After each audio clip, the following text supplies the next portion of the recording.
መጽሐፈ መቃብያን ቀዳማዊ ምዕራፍ 4 ያም ወንጀለኛ እንደ ሞቱ ባየ ጊዜ አመድ እስኪሆን ድረስ ስጋቸውን በእሳት ያቃጥሉ ዘንድ በነፋስም ይበትኗቸው ዘንድ አዘዘ። እሳቱ ግን ከሬሳቸው ወገን የሬሳውን ጠጉር ያቃጥል ዘንድ አልቻለም። ከጉድጓዱም አወጧቸው። ዳግመኛም ከጧት ጀምረው እስከ ማታ ድረስ በላያቸው እሳት አነደዱ፣ አላቃጠላቸውም። አሁንም ሬሳቸውን ወደ ባህር እንጣል አሉ። ንጉሱም እንዳዘዛቸው አደረጉ። በባህር ላይ ጣሏቸው። ምንም ታላቅ ድንጋዮችንና የብረት ጉልቻዎችን አህያ በመዘውር የሚፈጭበትን ወፍጮ ጨምረው ወደ ባህር ቢጥሏቸው ባህሩ ያሰጠማቸው ማስጠም የለም። የእግዚአብሔር መንፈስ ረድኤት አድሮባቸዋልና በባህሩ ላይ ዋኙ እንጂ አልሰጠሙም። በተተነኮለባቸው ተንኮል ሁሉ እነሳቸውን ማጥፋት ተሳነው። ከሕይወታቸውም ይህ ሞታቸው አድክሞኛልና ይበሏቸው ዘንድ ሬሳቸውን ለአውሬዎች ልጣል እንጂ ምን አደርጋለሁ አለ። ብላቴኖቹም እንዳዘዛቸው አደረጉ። አሞሮችና አውሬዎች ሬሳቸውን አልነኩትም። ወፎችና አሞሮች በፀሐይ ከመቃጠል በክንፋቸው ጋርደዋቸው የአምስቱ ሰማዕታት ሬሳቸው 14 ቀን ተቀመጠ።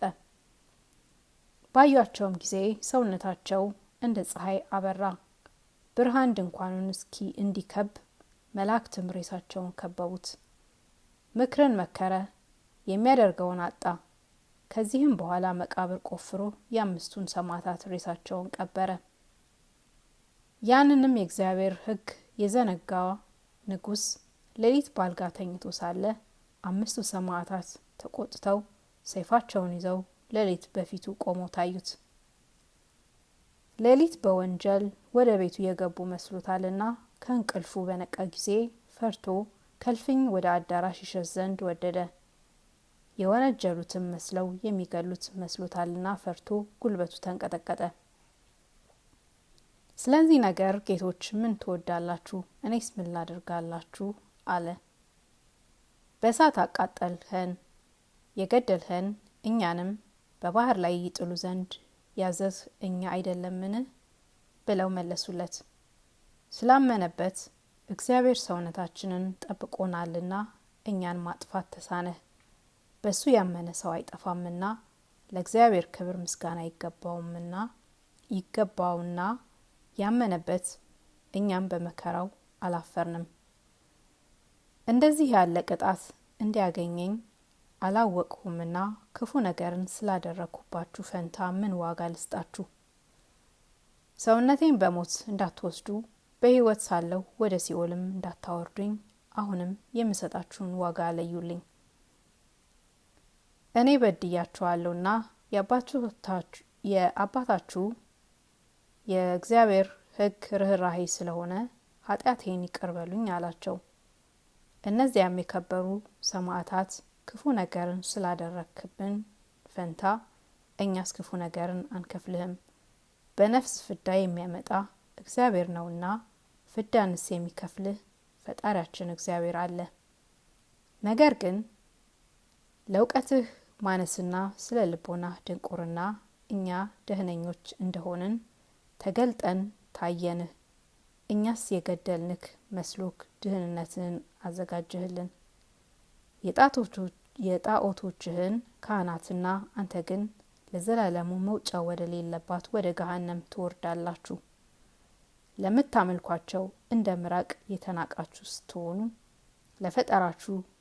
ለፈጠራችሁ ለእግዚአብሔር መስገድ ትታችሁ ለምትሰግዱላቸው ለጣዖታቶችና ለእናንተ ወዮላችሁ። ካለመኖር ወደ መኖር አምጥቶ የፈጠራችሁ እግዚአብሔርንም አታውቁም። ዛሬ እንደ ጢስ ታይታችሁ ነገ የምትጠፉ አይደላችሁምን? ብለው መለሱለት። ንጉሱም የወደዳችሁትን ሁሉ አደርግላችሁ ዘንድ ምን ታዙኛላችሁ? ብሎ መለሰላቸው። ወደ ገሃነም እሳት እንዳትገባ ራስን ለማዳን ነው እንጂ የምናስተምርህ ራሳችንን ለማዳን አይደለም።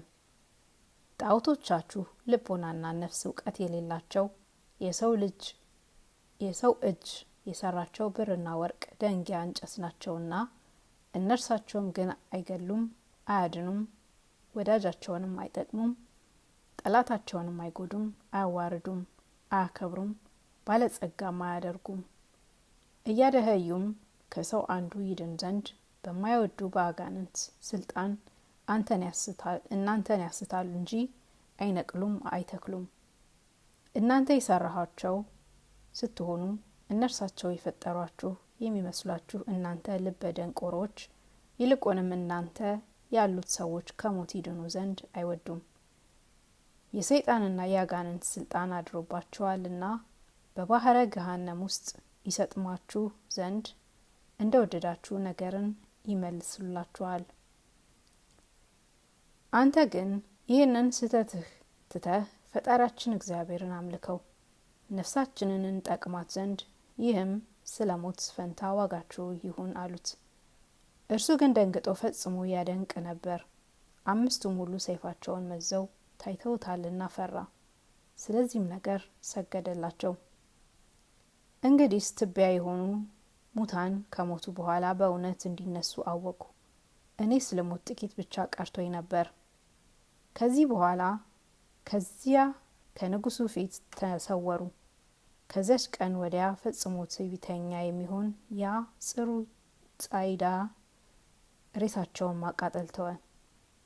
ብዙ ዘመን አስተውታልና በጣዖቶቹና በልቦናው ስህተት ደስ ይለው ነበር። የፈጠራቸው እግዚአብሔርን በአምልኮ በመከተል እስኪተዉ ድረስ እንደርሱ ያሉ ብዙ ሰዎችን አሳተ እንጂ እርሱ ብቻ የሳተ አይደለም። ሴቶች ልጆቻቸውንና ወንዶች ልጆቻቸውንም ለአጋንንት ይሰዉ ነበር። እግዚአብሔር የማይወደው መዳራትን፣ ሁከትን ያደርግ ዘንድ አባታቸው ሰይጣን ያስተምራቸው የልቦናቸው ፈቃድ የሚሆን መዳራትና ሁከትን ይሰራሉ እንጂ እናታቸውን ያገባሉ፣ አክስቶቻቸውንና እህቶቻቸውንም ያጎሳቁላሉ። ይህንን ያደፈ ስራ የሚመስለውን ሁሉ እየሰሩ ሰውነታቸውን ያጎሳቁላሉ። ሰይጣን የእነዚያን ጠማሞች ሰዎች ልቦናቸውን፣ አጥንቶቻቸውን አንመስልም አሉ። ፈጣሪውን የሚያውቅ ያ ጽሩ ጻይዳን ግን ፈጽሞ ትዕቢተኛ ነበረ፣ በጣዖቶቹም ይመካ ነበረ። እግዚአብሔር በሕግ በአምልኮ ለማያውቁት ሰዎች መንግስትን እንዴት ይሰጣል ቢሉ በንስሐ ፈጽመው ወደ እነሱ ይመለሱ እንደው ይፈትናቸዋልና ስለዚህ ነው። እርሱ ግን ፈጽመው በንስሐ ቢመለሱ ይወዳቸው ነበር፣ መንግስታቸውንም ይጠብቅ ነበር። እምቢ ቢሉ ግን ለዘላለሙ በእሳት ገሃነም እሳት ይቀጣቸዋል። ንጉስ ግን እንደ ጌትነቱ ገናናነት ፈጣሪው እግዚአብሔርን ሊፈራው ይገባው ነበር። ዳኛም እንደ ግዛቱ ገናናነት በጎ ፍርድ እየፈረደ ለፈጣሪው ሊገዛ ይገባ ነበር።